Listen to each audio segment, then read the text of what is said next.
real talk ha. Siya sabi ninyo kung mali ito. Ang bawat congressman kumukuha ng resources sa national government. Tama mali?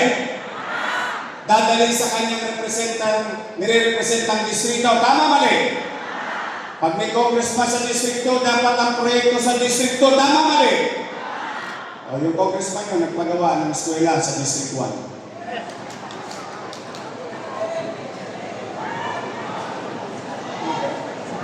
Tanong, makatwiran ba yun?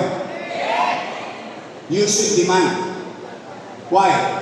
May congressman naman kami dun eh. May dinala rin pera yun sa tondo eh. Dapat yung congressman nyo, kung ano ang resources sa gobyerno, dinala niya dapat sa district na nire-representante niya. Tama mali? Makasip-sip lang sa amin niya. Nagpatayo ng eskwelahan katabi sa bunga.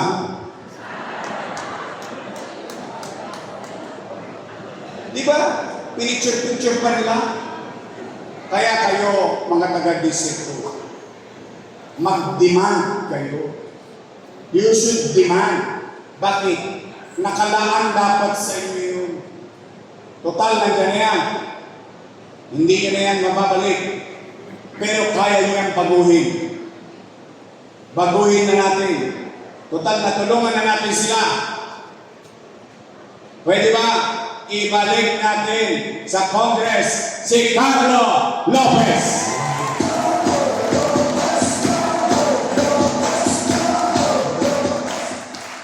O yung vice mayor ko, may asin pa. Siya po'y mukhang 19. 19 yan yun yun. Hindi na po yan dalaga. Dalan-dala na po yan. Taco Rens na yan. Magaling ang ama ng vice mayor. Tingin ko naman, natutunan niya yun. Magiging magaling din natin vice mayor. Chief Achesa!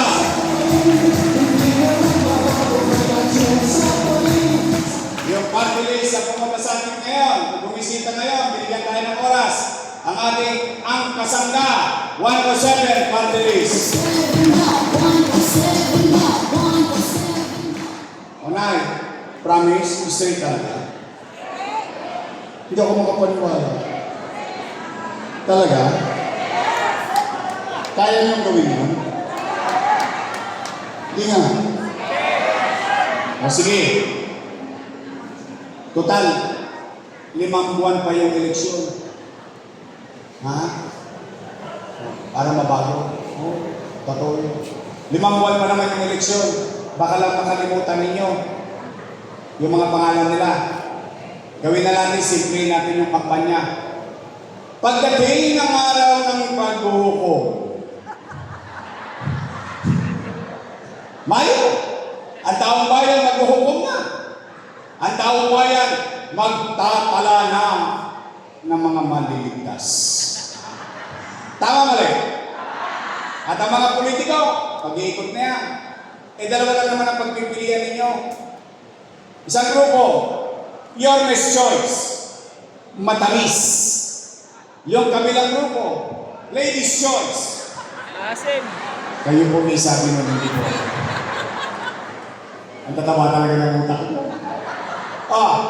Pag dumating na yung kandidato sa bahay niyo, sa eskinita ninyo, minsan nga, naglalaba ka, may sakong pa kamay mo, kakamayan ka ng kandidato, tama mali? Pag dumating na, tanongin ninyo, no, kanino? Pag sinabi doon sa kabila, igalan nyo naman. Tao naman yun, kandidato lang. Sabihin nyo na lang, simple, ganun ba, utay? O sige, tumiretso ka pa rin. Marami pa rin mga jugi. May dumaan ulit sa kandidato. Tanongin ninyo, no, pag sinagot, your best choice for night, your best choice for time. Sagutin nyo din sila.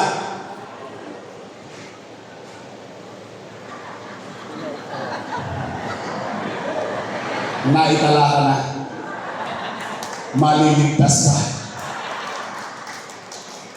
Promise! Tapos na. Uwi na.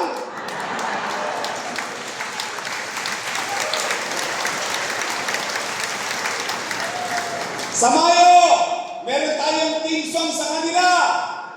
Huwag niyong kakalimutan, ito ang team song natin sa kanila.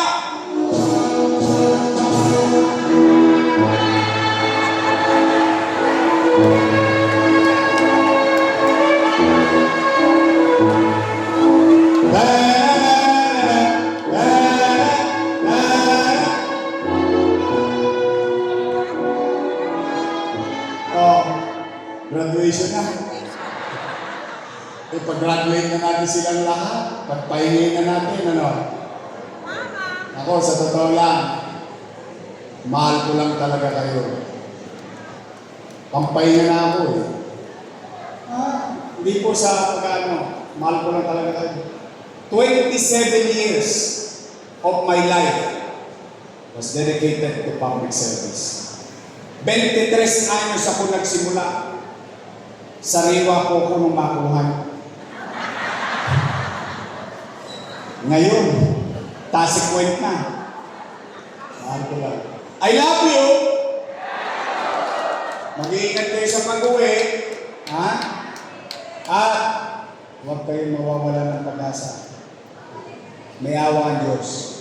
Umuwi kayo, sabihin niyo sa inyong mga mahal sa buhay, dinidinig ko ang panawagan ninyong babalik na tayo. Mag-ingat kayo, pagpalain nawa kayo ng buong may kapal. Manila!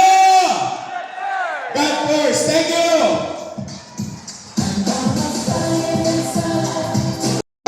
Mayor G. Atienza. At baka po pwede din po magpa-picture ang ating pong tambalang Army Advice. Sabay-sabay po tayo, Manila! God first!